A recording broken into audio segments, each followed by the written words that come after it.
আসসালামু আলাইকুম গাইস, কেমন আছেন আপনারা সবাই? আপনাদের জন্য শুটকি দিয়ে আমি আজকে একটা শাকের রেসিপি নিয়ে আসছি, কলমি শাকের। প্রথম দেখুন আমি শুটকিটি ভালো মতন এখানে ভাজা নিমু, একটু হালকা লাল লাল করে ভাজা। তারপরে কিন্তু আমি একটু পানি দিয়ে দিছি, পানি দিয়ে সুন্দর করে এই শুটকিটি আমি ধুয়ে নিমু একটু হালকা একটা বলকাইলে। আর এটা হইল গিয়া এখানে আমি শুটকি দিছি, এখানে চিংড়ি মাছের শুটকিটা দিছি। তো দেখুন এদিকে শাকটা ধুইয়া কাটটা, শাকের ভিতরে বেশি করে কাঁচা মরিচ, বেশি করে পেঁয়াজ, আর একটু হলুদ, একটু মরিচ, একটু ধনিয়ার গুঁড়া দিয়া আমি কিন্তু স্বাদ মতো লবণ দিয়া শাকটার এখন ডাইকা, তারপরে একটু হালকা মশলাটা মিলাইয়া তারপরে ডাইকা কিন্তু আমি শাকটা রান্না করবো। তো দেখুন মশলাটা আমি একটু হালকা নিচের দিকে করে দিছি, দিয়ে কিন্তু এখন ডাইকা দেবো। আর শাকটা ডাইকা তারপর শাকটা যখন একটু উন্নে আইব ভালো মতন শাকটারে দেখুন আমি লাড়াচাড়া দিয়ে মিলামো। তো এই শাকের থেকে কিন্তু অনেকখানি পানি উঠবো, এই পানিটা দিয়ে কিন্তু শাকটা ভালো মতন সিদ্ধ হয়ে যাব।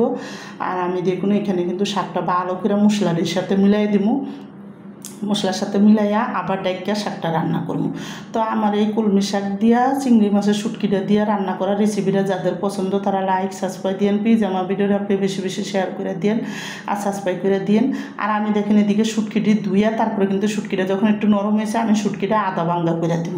আর শাকের সাথে কিন্তু একটু শুটকিটা আদা ভাঙ্গা করে দিলে এই শাকটা খাইতে অনেক মজা লাগে। তো আমি দেখুন এদিকে শুটকিটা সুন্দর করে একটু ছেঁচা দিয়ে আদা ভাঙ্গা করে আমি শাকটি যখন হালকা পানিটা একটু অল্প পানি আছে তখনই আমি কিন্তু এখানে শুটকিটা দিয়ে দিছি। তো শুটকিটা দিয়ে এখন শাকের সাথে আমি ভালো করে একটু লাড়াচাড়া দিয়ে মিলাই দেবো, মিলাই কিন্তু আমি শুটকিটা ভালো করে এই শাকটির সাথে করবো। তো আমার তো লাগছে একটু লবণ কম, আমি কিন্তু আর একটু লবণ এখানে দিছি, দিয়ে কিন্তু দেখুন শাকটিটা ভালো করে একটু ভাঙ্গা দিছি। আর এই শাকটা শুটকিতে রানলে একটু হালকা আদা ভাঙ্গা করে দিলে কিন্তু শাকটা খাইতে অনেক মজা লাগে। তো দেখুন এখন আমি শুটকিটা দিয়ে ভালো মতন যখন শুটকির পানিটা শুকায় হালকা মাখা মাখা আছে তখন কিন্তু আমি দেখুন এদিকে শাকটা নামাই দিব। তো এদিকে শাকটা চুলার ভিতরে কমায় ওই চুলায় রেখে এই চুলায় আমি একটা দাগানি দিব শাকের লেগে। তো দেখুন এখানে আমি বেশি করে একটু তেল দিয়ে দিছি, শাকের মধ্যে কিন্তু একটু বেশি তেল দিতে হয়। আর বেশি করে পেঁয়াজ, রসুন আর কাঁচামরিচ আমি এখানে লাল লাল দিকে করে দিয়ে দিছি।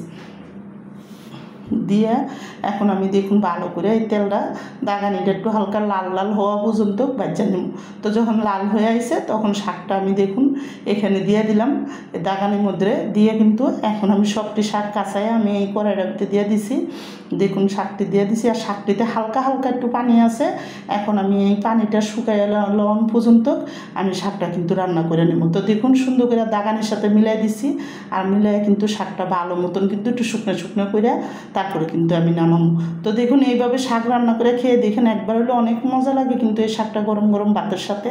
তো দেখুন আমি কিন্তু এদিকে পানিটা শুকায় যখন একটা মাখা মাখা হয়ে গেছে, মানে একটা শুকায় গেছে, তেল তেল উঠে আছে, এখন কিন্তু আমি শাকটা নামাই দেবো রান্নাটা।